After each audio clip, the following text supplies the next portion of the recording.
Grabe, napakaaga ko pa mong gumayak para makarating ng Menjo, pero ito lang pala yung makakapagpalit sa akin. For today's vlog, kung kailang malayo-layo na nga kami sa barangay namin, tsaka pa nga kami nabusbusan ng gulong. Kung kailan naman ako maagang gumayak, papasok ng Menjo, ay tsaka pa nagkaganito. Pero okay lang yon, at least dito lang naman sa kalapit na barangay kami nasiraan. Minsan talaga, yung mga ganitong ang klaseng pangyayari ay hindi naman kamalasan. Malay mo, ito lang talaga yung way ni Lord para matulungan nga kami kagad. Biruin mo, binabiyahe ko kasi sa araw-araw ay 40 to 50 minutes dahil sa Apalit branch pa nga ako pumapasok. Kaya imbis na sa walang katao-tao kami masiraan, ay dito niya na nga ginawa para naman kahit papano ay makahingi kagad kami ng tulong. At dahil nga hindi na namin mapapagawa ngayon yung gulong ng aming sinasakyan, kaya naman ang hiram na nga lang itong si Papa dun nga sa tita kong may motor. Pagdating nga dito sa Apalit branch ay nagtatakbo pa rin ako para naman makapag-time in pa rin ng babae. Pagkatapos ko namang ayusin ang kahat, bayaran na mga supply na dumating ngayong araw, ay sumama nga ako sa mga katrabaho kong bumili ng aming meal. Balik katabi nga lang nito Menjo Apalit, itong palengkeni, kaya naman sa araw-araw ay nakakapamili at nakakapagluto nga kami ng mga masasarap na ulam. Kadalasan nga itong si Ate Paz at si Ma'am Kat na nga rin ang namimili ng mga lulutuin nila dahil sila naman nga yung nagluluto. Nawalan man ako ng ina na masarap magluto, pero hindi naman niya ako pinabayaan at dinala niya nga ako sa mga nanay na masarap ding magluto. Kaya naman kahit miss na miss ko na nga yung mama ko, ay hindi naman ako ganong nalulungkot dahil parang natitikman ko na nga rin yung mga dating niluluto niya sa akin. Sana nga lang ay hindi nga ako manaba ulit dito sa Apalit branch dahil nang kasasarap talaga kasi nilang magluto. Biruin mo, nagluluto pa nga lang sila ng pananghalian, nabay may kasunod na kagad na pang merienda. At inwaring makanta, Diyos ko. Anyway, sa totoo nga lang, kaya talaga ako sumama sa kanila dahil alam ko nga may mga ganitong kutkutin dito. Minsan kasi kapag walang ganon tao ng mga bandang alas 2, alas 3 ay wala rugo akong makutkut. Medyo nakakaantok din dahil hindi nga gaano kumikilos yung mga katawan namin. Kaya imbis na mainip at antukin ay bumili na nga lang ako ng aking makukutkut.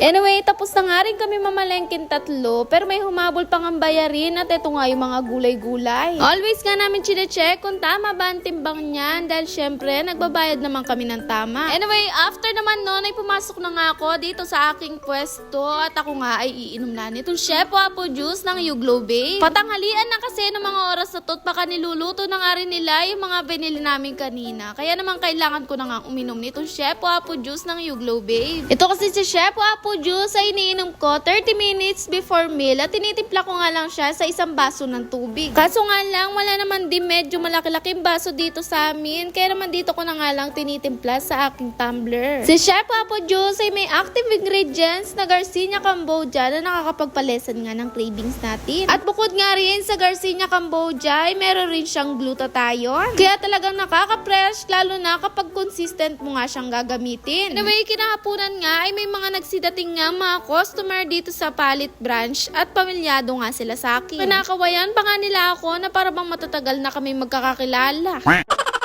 Anyway, sila lang naman ang mga kapatid at pamangkin ni Mother Dragon na bumisita pa nga dito sa Menjo Apalit. Mo mula bahay pare Kandaba ay napadpad sila dito lahat sa Apalit, Kalao. Talagang sinadsad pa nga nila yung mainit at malayong biyahe para lang nga makapunta dito sa pinagtatrabahuan ko at syempre matikman na nga rin yung mga hinahain namin dito. Sakto naman din dahil hindi nga ganun karami ang tao kaya napaghainan kagad namin sila. Grabe, ang bilis nga nilang nabusog at kagad nga ay pauwi na nga sila.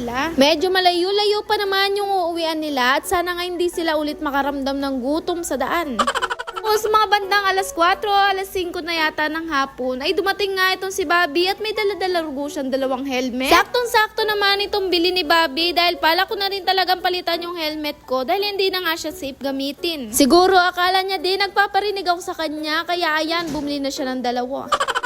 Sakto naman din dahil kakasahod nga lang namin ngayon, kaya naman natuwa ako dahil dito niya inilaan yung sinahod nga namin. Hindi na talaga kasi ako natutuwa sa sinusuot kong helmet dahil sobrang luwag talaga niya sa akin. Buti naman nga dahil nakuha na kita sa parinig at muntik ko na nga talagang ipaspas sa'yo yung helmet na ginagamit ko. Sa sobrang tuwa ko nga, ay tinulungan ko na nga rin siya sa pagbabaklas ng tape para naman masukat ko tama ba yung binili niyang size sa akin. In fairness, binili naman niya yung gusto kong kulay ng helmet, ang kaso nga lang, pasado ba to sa sizing? Diyos ko, talagang sinuksok ko talaga yung ulo ko dito at mali pala yung ginawa ko.